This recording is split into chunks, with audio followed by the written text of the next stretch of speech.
नमस्ते छात्रों, मैं प्रिया शर्मा आपका स्वागत करती हूँ आज के इस वीडियो में। आज के इस वीडियो में हम समझेंगे कि सर्वनाम किसे कहते हैं तथा सर्वनाम के प्रकार कितने हैं। तो चलिए शुरुआत करते हैं। सर्वनाम। सर्वनाम को समझने से पहले एक बार हम संज्ञा की परिभाषा फिर से दोहराते हैं। किसी प्राणी, वस्तु, स्थान और भाव के नाम का बोध कराने वाले शब्दों को संज्ञा कहते हैं। जैसे रूही, चीता, दिल्ली, गुड़िया, यह सारे संज्ञा शब्द है। जैसे हमने सुना था कि दुनिया में प्रत्येक वस्तु का कोई ना कोई नाम होता ही है और यही जो नाम वाले शब्द है यह संज्ञा कहलाते हैं।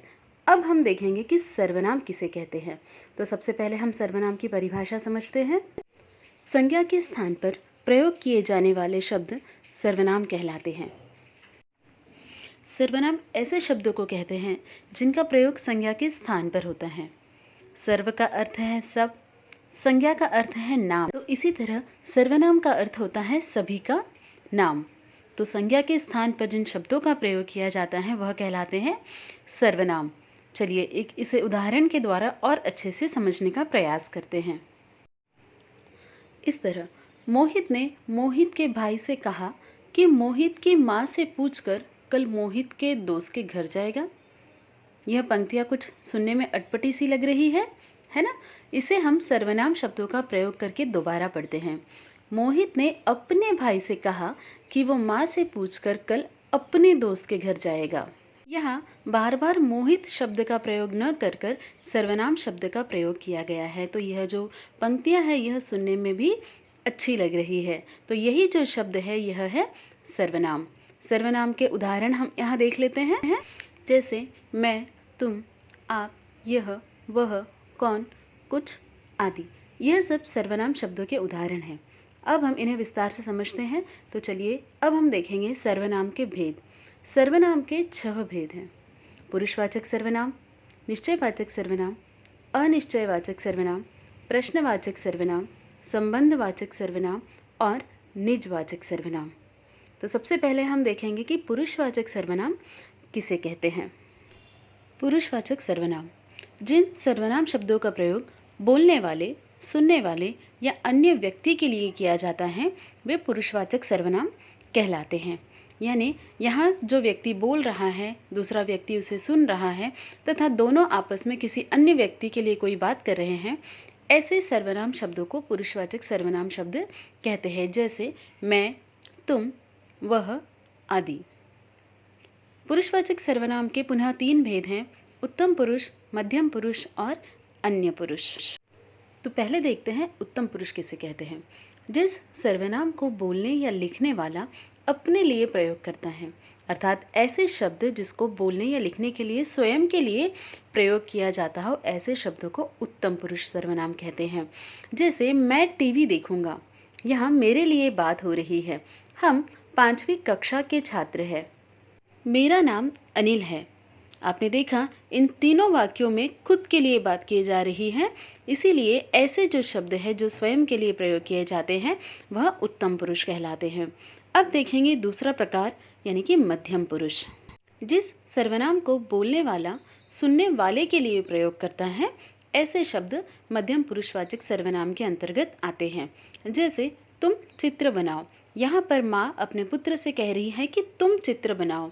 दूसरा, आप इधर बैठिए, यहाँ पर किसी और के लिए वह शब्द का प्रयोग किया जा रहा है। मध्यम पुरुष में हमेशा तू, तुम, तेरा, तुम्हारा, आपका आदि जैसे शब्दों का प्रयोग किया जाता है जो सुनने वाले के लिए होते हैं। तीसरा प्रकार हम देखेंगे अन्य पुरुष। जिस सर्वनाम को कहने या बोलने वाला किसी अन्य पुरुष के लिए प्रयोग करता है उसे अन्य पुरुषवाचक सर्वनाम कहते हैं। जैसे उत्तम में मैं मेरे लिए, मध्यम में तू तुम्हारे लिए, उसी तरह से अन्य में किसी और के लिए।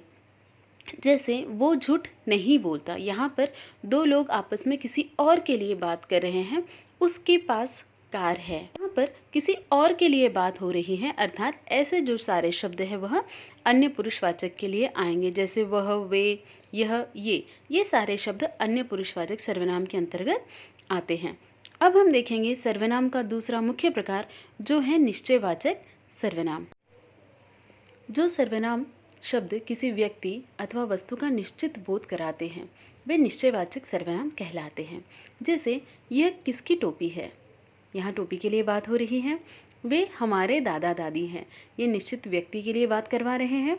अन्य उदाहरण, वह मेरे पिताजी की कार है, ये मेरे कपड़े हैं, ये सब निश्चित का बोध करवाते हैं, अर्थात यह निश्चयवाचक सर्वनाम कहलाते हैं।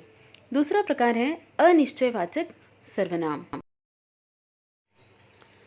जिन सर्वनाम शब्दों से किसी निश्चित वस्तु अथवा व्यक्ति का बोध न हो उसे अनिश्चयवाचक सर्वनाम कहलाते हैं।